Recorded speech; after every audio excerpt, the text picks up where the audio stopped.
Om Shanti. At a time like this, it feels as if there's something that we need to do for the inner being. We're not able to do very much out there, so maybe we can do something inside and go on an inner journey. I'm sure that many people are turning to spirituality and meditation to help them cope with all the challenges that life is bringing. But what about meditation? There are so many different meditations on offer. It's become a spiritual supermarket.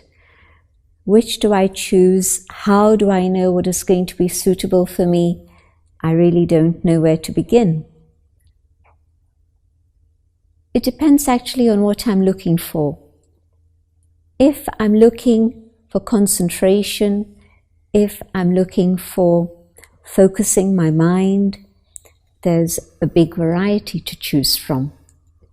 But if that's not really what I want, if what I want is to get to know myself better, if what I want is to be able to come closer to truth, maybe that's the attraction that I have that comes up in my heart from time to time. In a world of great falsehood, it really feels as if I need to have my own inner compass that's able to guide me towards truth. And maybe for some, I may be even looking for an experience of God. When I've perhaps asked people of different backgrounds, different traditions, to tell me of their experience of God, perhaps they've just quoted scriptures at me, and that doesn't really answer my question. I want to know if they have had an experience of God. But more than that, I want to know how to be able to have an experience of God myself. So, if these three things are something that you're interested in, knowing yourself more, coming closer to the truth, being able to have an experience through an understanding of God, then I would suggest that you experiment with Rajyoga. We've heard this term, and we know that it existed 5,000 years ago. It's been written about in scriptures for thousands of years, and maybe you thought it was too difficult for you, that it was something that people had to dedicate their full life to, decades and decades and decades, and then maybe there would be some sort of progress and experience. Well, here's something that's very interesting. You don't need decades and decades. What you need is just a few minutes every day for the next 7 days. And in this period of 7 days, we'll give you a very simple introduction to Rajyoga meditation. My feeling is that modern times need something that's easily assimilated. We don't have decades to study these things, and certainly we don't have decades in which we're just making effort with a hope that there'll be some attainment to the end. In the days of instant tea, instant coffee, instant everything, what we're looking for is something, if not instantly, but something that can bring me a guarantee, an assurance that I'm moving in the right direction fairly quickly. Experiment for just these short periods of time, maybe 20 minutes each day, for the next 7 days, and see how you get on. Let me first explain this term Rajyoga. Raja, the king, the master, the sovereign, and yoga, again we've heard this term a lot, but it actually means union, communion, connection. And so it's referring to the connection, the union of the inner being, the soul, with the divine, with the supreme. So Rajyoga means to reclaim the mastery over the self that I had lost. And then thirdly, Rajyoga also means that yoga which is the highest of all the different yogas that exist, because it contains within itself the essence of all the different yogas. The Hatha Yoga, the discipline, the force, the determination, that comes within Raj Yoga, the Gyan Yoga, the Yoga of knowledge, Bhakti Yoga, the Yoga of love, of devotion, Karma Yoga, the Yoga of action. So think of all the different yogas and you'll see that Raj Yoga contains the essence of all of these, and so is the highest of all. So let us begin on the journey of Raj Yoga. The first awareness is the whole subject of who am I? It's a question that philosophers have explored for centuries, millennia. But still, today, if I ask myself the question, who am I? What is the answer that I get?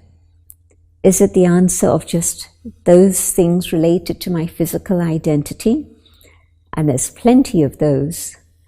There's the identity at home. I'm a mother, I'm a father, I'm the son, I'm the daughter, whatever it may be. But is this who I am? Is that my only identity? And you'll agree it's not. We have lots of different identities outside our family, outside our physical home. Or is it something to do with my career, my profession? Maybe I'm a housewife. Maybe I'm an engineer, a doctor, a businessman, whatever it may be. But again, surely I existed before I became involved in business or in medicine or even looking after a home. So that can't really be my true identity. And I have other identities apart from that anyway. In my social life, I may be a friend to some, I may be a colleague to others, I may be just simply a sports companion. I play tennis with somebody, I play cricket with somebody, whatever it may be. And so what is my identity? If I were to look at all these different aspects of my life, does that explain to anyone who I truly am? I don't think so. It doesn't give them any indication of my true nature, who I am as a person, as an individual. It doesn't put across any of these ideas. And so, what are all these other things that seem to be invisible? I'm not able to see them, but definitely they're there, they're real. And all those invisible aspects of my own inner being are actually the aspects that genuinely reflect who I am. And so there's something apart from the external, which is internal, invisible, and maybe I need to explore that. And in that exploration, I'll find that probably this is very true, that there's a being inside which is connected with somehow my thoughts, my feelings, my memory, my experiences, my conscience, my personality. All of these things are hidden from view. Think about an iceberg, and only this much is visible. 1/10 is visible. 9/10 is not visible. Same thing. I meet you and I instantly put you into a compartment. All sorts of labels, gender, age, color, religious tradition, religious background. These are just a few of the labels with which we identify people and put them into boxes, which actually is not right at all. I can't really know the personality of somebody just simply by gender. There may be a woman who's extremely strong and courageous, and we would say, well, you know, she's one of a kind. But no, there are many women who can be brave and strong and courageous. And equally, there may be a man who excels at all the things he's doing in the world out there, but he's also incredibly compassionate, very, very kind, very, very gentle. And so again, can you put that into a box or a category? Or you'll say, well, you don't find many like that. But in fact, you can. And so my point is that putting people into a box doesn't really work. And so all these external boxes that we tend to tick off in our minds don't tell us anything about the human being. We see the human form, but that's only the external identity. 9/10 are beneath the skin. The skin doesn't tell you very much. And anyway, it's only 1/18 of an inch. Peel off the skin, and what is there within? Then those differences of the external experience really make no difference in any way at all. So we are human, and as humans, we are all the same. Start off on the same footing. And then when we come to the being is very, very different. Each being is highly individual, absolutely unique. You will not find two beings who are identical. Their experiences make them different. Their nature, their preferences, their habits, all sorts of things are absolutely unique. Think about nature. Can you go to a tree and find two leaves which are identical? Probably not. You can try. It'll occupy a lot of your time, and if that's what you're looking for, good luck, that's fine. But each leaf is individual. It's only factory manufactured things that are identical. Nothing in life, nothing organic is identical. It really isn't. And so two beings who are human beings are vastly different in everything that they contain. The ingredients are the same, but the combination of those ingredients are vastly different. So for example, yes, every being has a conscious mind, every being has a personality, every being has conscience, but you can see how even between two beings, one will say this is right, and the other will say, well, I'm not quite sure. Maybe in these circumstances you say it's right, but maybe in other circumstances you would have to say it's wrong. And maybe those nuances of differences in the way in which we perceive things, experience things, understand things, all of these things are what make the individual absolutely unique. And so the exploration is to go on this journey within and feel the inner being separate to the physical form, the physical body.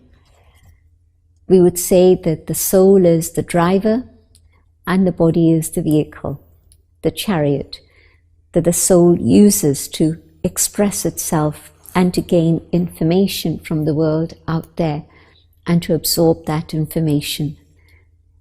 Is it possible for me to experience this difference between the human being and then the separation of soul and body? Yes, of course it is. It's a matter of consciousness. And we can experiment with this idea and feel the difference between the physical form and the inner being. So let's experiment with this journey of meditation, and I'll share my own thoughts and invite you to follow these ideas and see what happens. And don't expect fireworks, don't expect miracles, but it's a gentle journey to come to that awareness of the inner being. So sit comfortably, preferably with both feet on the ground so that your body is balanced. and your back straight so that you stay alert. And you can even keep your eyes open. And if you're keeping your eyes open and you want to focus for your eyes, you can focus on the center of my forehead. Because we're going to experiment with this idea of the inner being, the soul. And the location of that is just here, not on the skin, but just behind, just in front of the pineal gland, just in front of the brain. Sitting quietly, I reflect on the things that I've just heard about. I don't believe them, but I decide that's okay. I want to try an experiment. I focus on this point behind the center of my forehead.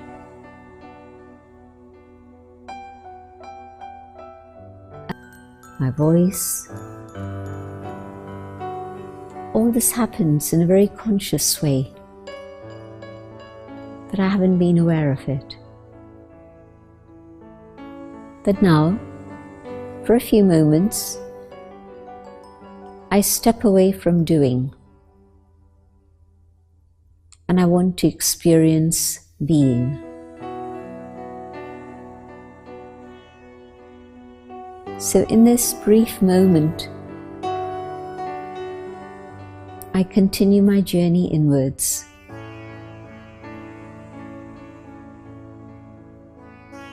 And as I come to a point of energy deep within myself, in the center of the forehead,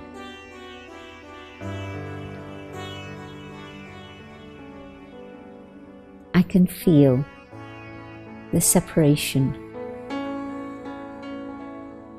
Soul, the inner being, and body.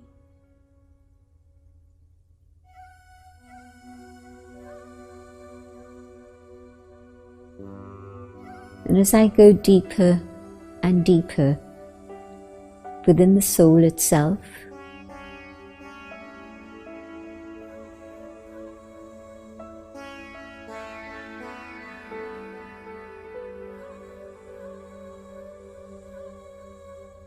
I begin to get a sense of stillness, of peace. My inner world becomes calm. Instead of thoughts racing here and there, I connect with the treasure of peace that lies within.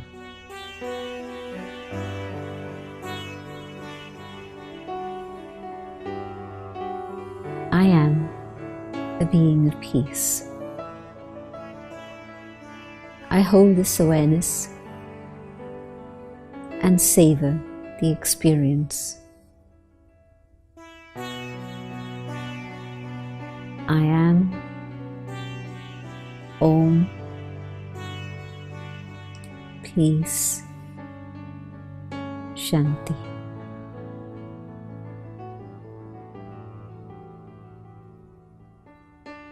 Having made this journey inwards,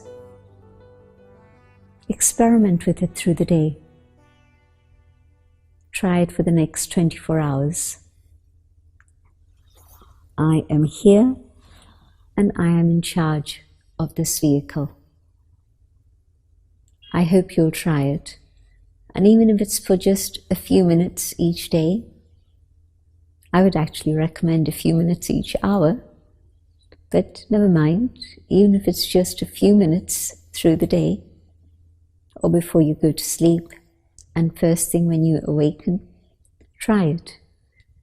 And I'm sure you'll connect with that inner peace that definitely lies within each and every one. Om Shanti.